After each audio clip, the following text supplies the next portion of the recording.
তোদের 23 পাতার নিচের অঙ্কগুলো দেখ, 1 2 3 গুণনীয়কের অঙ্কগুলি। এর আগের ক্লাসে গুণনীয়ক বোঝানো হয়েছে, গুণনীয়ক কি তাহলে তাড়াতাড়ি বের করে ফেলো। 8 এর গুণনীয়ক তাহলে কি কি হচ্ছে? 8 কে কোন সংখ্যা দিয়ে ভাগ করবে? 2 4 8 4 8 মানে এই সংখ্যাগুলো দিয়ে শুধুমাত্র 8 কে ভাগ যায় ভাগ মিলে। তাহলে 7 এর কি কি হচ্ছে? 1 আর 7 1 আর 7 আর 9 এর 1 3 9 আর 9 9। 4 নম্বর অঙ্কটা দেখ, বলছে 8 ও 6 এর সাধারণ গুণনীয়কগুলি কি কি? সাধারণ কথার মানে কি বলেছিলাম? সাধারণ যে কে পারবি? সাধারণ গুণনীয়ক তো বুঝলি, সাধারণ মানে কি? সাধারণ মানে হচ্ছে একই, ঠিক আছে? মানে যেগুলো মিলে যায় সেগুলো হলো সাধারণ।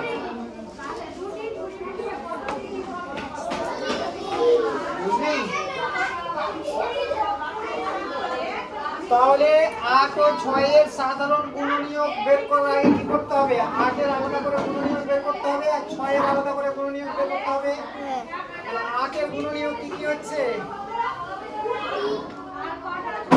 8 কে কি কি দিয়ে ভাগ মিলে? 1 1 2 4 8 4 8 4 8 8 আর 6 এর গুণনীয়ক মানে 6 কে কি কি দিয়ে ভাগ মিলে? 1 2 3 6 6। এবার এর মধ্যে মিলছে কি কি? 1 2 1 আর 2।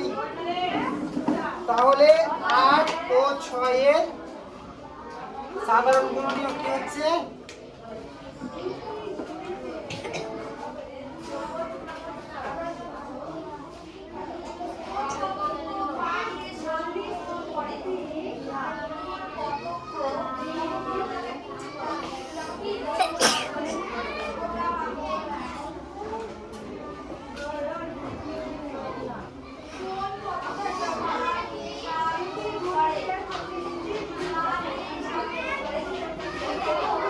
আকার 2।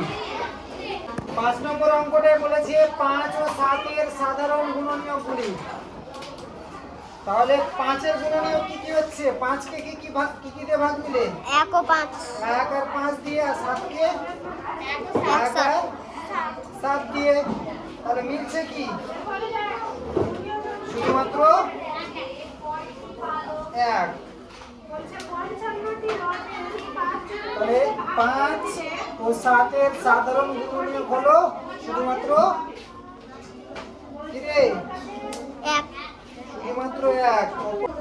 6 নম্বর অঙ্কটা বলেছে 6 ও 9 এর সাধারণ গুণনীয়কগুলি কি কি? করা হয়েছে তাদের সবার? তাহলে 6 এর গুণনীয়ক কি কি হচ্ছে? 1 বল, 1 2 3 4 6 4 কে বললো? 6 কে 4 দিয়ে ভাগ যায়। আর 9 এর কি কি হচ্ছে? 1 3 9 1 3 আর 9। তাহলে মিললো কি কি? 1 1 মিলেছে, 3 মিলেছে। তাহলে 6 ও 9 এর সাধারণ গুণনীয়কগুলি হলো 1 আর 3। 1 বইয়ে 2 নেই, ঠিক আছে? 3 4 6 তাহলে 12 এর গুণনীয়ক কি কি হচ্ছে? 1 12 2 3 3 4 6 12 12 আর 8 এর গুণনীয়ক 1 1 2 2 3 3 6 6 9 9 18 18। তাহলে মিলছে কি কি? 1 2 3 6 1 মিলেছে, 2 মিলেছে, 3 মিলেছে আর 6 আর 6 মিলেছে। তাহলে 12 ও 18 এর সাধারণ গুণনীয়কগুলি কি কি হলো? 1 2 3 6 বুঝলি?